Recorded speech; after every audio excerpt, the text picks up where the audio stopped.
আজকে দেখাবো আমার কিছু ইয়াররিংয়ের কালেকশন।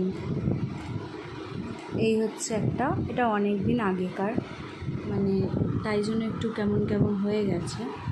সেই ফার্স্ট, তারপরে হচ্ছে এইটা আমার দাদা দিয়েছিল আমাকে ভাই ফোটার সময়। এই একটা কানের, এটাও এগেইন আমার দাদা দিয়েছিল, অনেকগুলো দিয়েছিল একসাথে, তো তার মধ্যে এটাও আছে।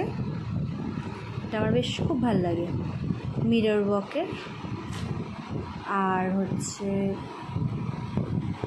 এটা আমার নিজের কেনা, অবভিয়াসলি। এটা হচ্ছে ঝুমকো, একটা শাড়ি টাড়ির সাথে পরার জন্য পারফেক্ট আছে। তো এই